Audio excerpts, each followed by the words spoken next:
இன்றைக்கி வந்து சப்பாத்திக்கு வந்து சைட் டிஷ் வந்து டால் தட்கா செய்ய போகிறேன். அதுக்கு வந்து பைத்தம்பருப்பையும் தோரம்பருப்பையும் ஒரு அரை மணி நேரம் ஊற வச்சுருக்கேன். பைத்தம்பருப்பும் தோரம்பருப்பும் சம அளவு எடுத்துக்கணும். நீங்கள் உங்கள் வீட்டில் எவ்வளோ இருக்கீங்களோ அவங்க அதுக்கு தகுந்த மாதிரி பைத்தம்பருப்பும் தோரம்பருப்பும் எடுத்துக்கோங்க. இப்போ இந்த ஊற வச்ச பருப்பை குக்கரில் போட்டுருவோம். இது முழுகிற அளவுக்கு தண்ணி ஊற்றணும்.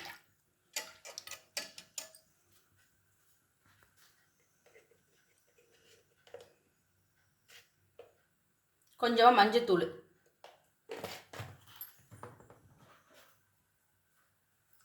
கொஞ்சோண்டு கல் உப்பு, இதை வச்சு நல்லா 3 விசில் வச்சு நல்லா மைய வேக வச்சிடணும். எண்ணெய் காஞ்சிடுச்சு, எண்ணெய் சட்டி காஞ்சிடுச்சு. இப்போ கொஞ்சமாக நெய்,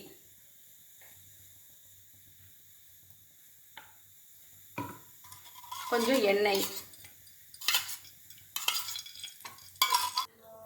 காஞ்சிடுச்சு. இப்போ ஜீரகம், 2 காஞ்ச மிளகாய்,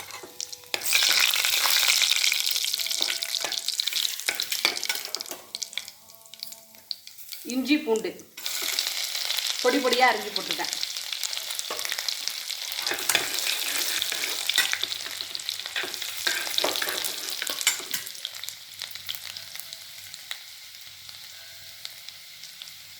கருவேப்பிலை,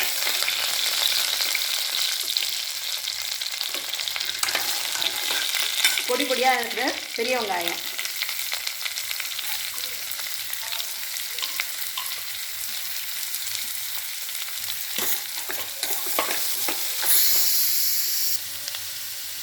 சீக்கிரமாக வேகிறதுக்கு கொஞ்சோண்டு நைஸ் உப்பு.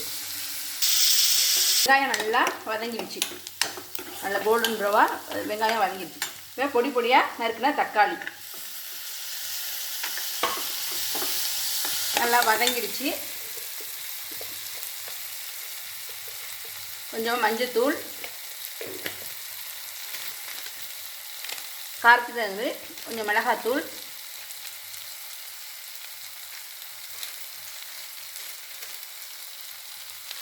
தனியாத்தூள், மிளகாத்தூள், தனியாத்தூள்,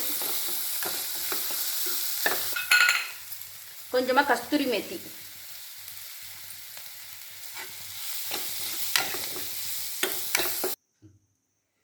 வேகிறதுக்கு நல்லா இந்த மாதிரி மசிச்சு விட்டுக்கணும். மசிச்சுக்கிட்டு வேணுங்கிற அளவு தண்ணி ஊற்றிக்கணும். டால் தண்ணியாக இருந்தால் தான் நல்லாயிருக்கும், ரொம்ப கெட்டியாக இருக்கக்கூடாது. வேணுங்கிற அளவு தண்ணி ஊற்றிங்க. இப்போ நல்லா வதங்கிடுச்சு. இந்த வதங்கினதில் ஒரு கரண்டியை எடுத்து கார்னிஷிங்க்கு வச்சுக்கணும். தனியாக ஒரு எண்ணத்தில் எடுத்துக்கிட்டு கார்னிஷிங் எடுத்து வச்சுட்டு மிச்சத்தை இந்த டாலை நம்ம மசிச்சு வச்சு இந்த டாலை எடுத்து இதில் ஊற்றணும். இப்போ இந்த டாலுக்கு தேவையான உப்பு. இப்போ நல்லா இந்த டால் நல்லா கொதிச்சு வரணும்.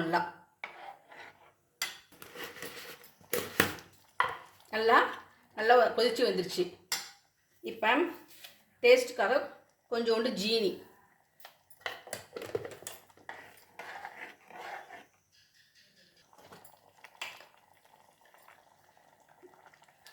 நெய் அல்லது வெண்ணெய் ஏதாவது கொஞ்சம் போடலாம். என்கிட்ட வந்து வெண்ணெய் இல்லாதனால கொஞ்சோண்டு நெய் ஊற்றுறேன். அப்புறம் முன்னாடி நம்ம வதக்கி வச்சுருந்தோம் இல்லையா, அதை அந்த கார்னிஷ்காக அதை மேலே போடுறேன். கொத்தமல்லி,